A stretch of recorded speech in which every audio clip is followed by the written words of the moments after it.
दलित हो, पीड़ित हो, शोषित हो, वंचित हो, अभावों के बीच भी स्वतंत्रता के प्रति उसकी निष्ठा, लोकतंत्र के प्रति उसकी श्रद्धा, ये पूरे विश्व के लिए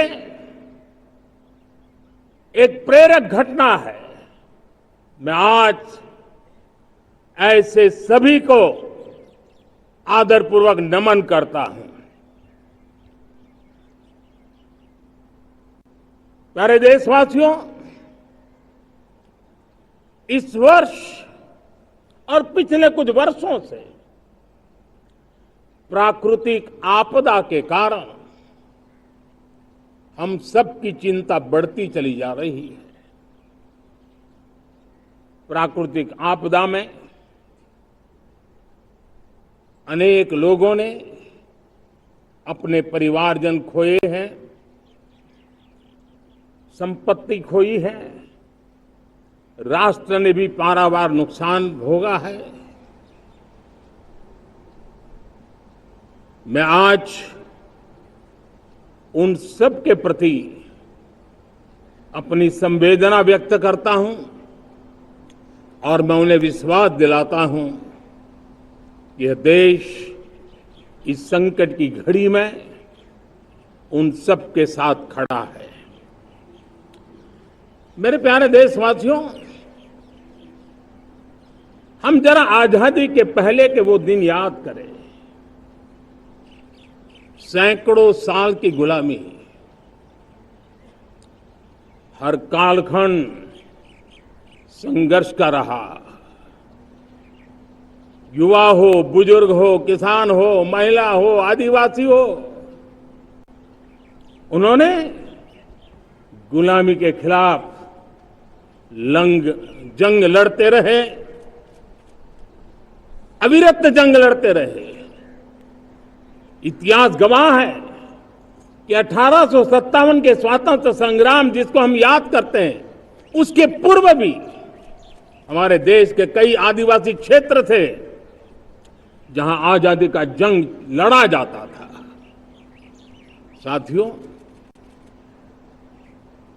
गुलामी का इतना लंबा कालखंड,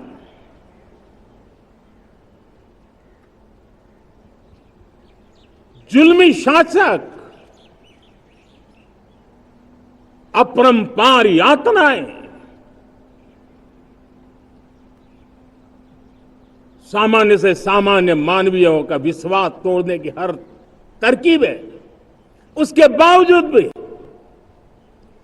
उस समय की जनसंख्या के हिसाब से करीब 40 करोड़ देशवासी आजादी के पूर्व 40 करोड़ देशवासियों ने वो जज्बा दिखाया, वो सामर्थ्य दिखाया, वो एक सपना लेकर के चले, एक संकल्प लेकर के चलते रहे, जूझते रहे। एक ही स्वर था, वंदे मातरम। एक ही सपना था, भारत की आजादी का। 40 करोड़ देशवासियों ने, और हमें गर्व है कि हमारी रगों में उन्हीं का खून है। वो हमारे पूर्वज थे। सिर्फ 40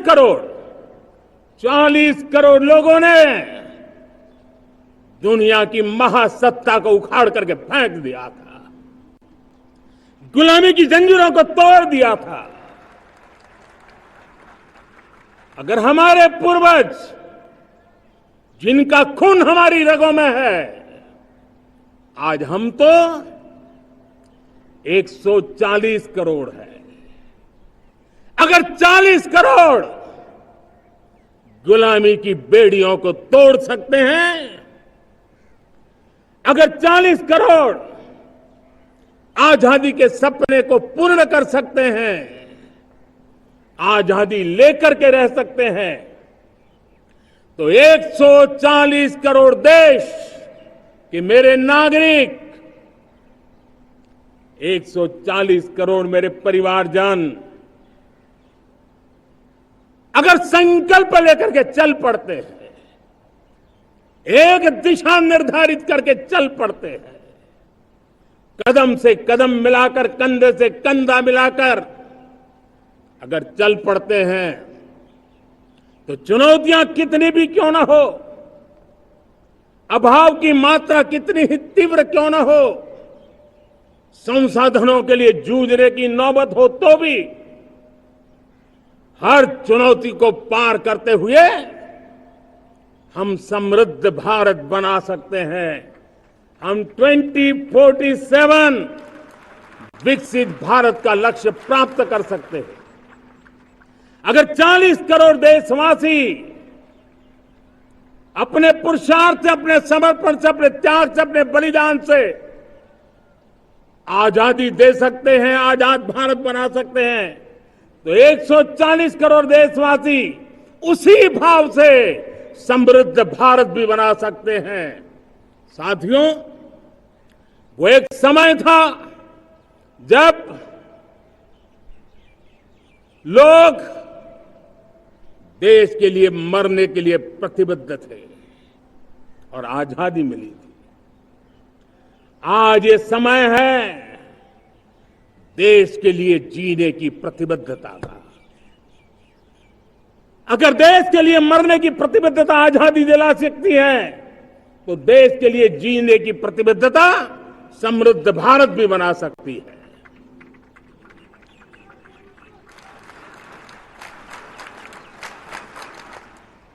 साथियों, विकसित भारत 2047 इस तरफ भाषण के शब्द नहीं है, इसके पीछे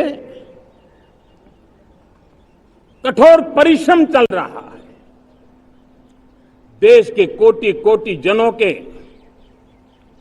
सुझाव लिए जा रहे हैं और हमने देशवासियों से सुझाव मांगे और मुझे प्रसन्नता है कि मेरे देश के करोड़ों नागरिकों ने विकसित भारत 2047 के लिए अनगिनत सुझाव दिए हैं।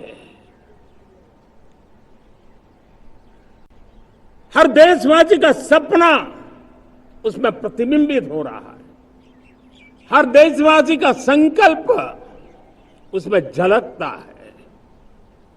युवा हो, बुजुर्ग हो, गांव के लोग हो, शहर के लोग हो, किसान हो, कामदार हो, दलित हो, आदिवासी हो, पहाड़ों में रहने वाले लोग हो, जंगल में रहने वाले लोग हो, शहरों में रहने वाले लोग हैं, हर किसी ने 2047 में जब देश आजादी का 100 साल मनाएगा तब तक विकसित भारत के लिए अनमोल सुझाव दिए हैं। और मैं जब इन सुझावों को देखता था मेरा मन प्रसन्न हो रहा था। उन्होंने क्या लिखा? कुछ लोगों ने कहा कि दुनिया का स्किल कैपिटल बनाने का सुझाव हमारे सामने रखा।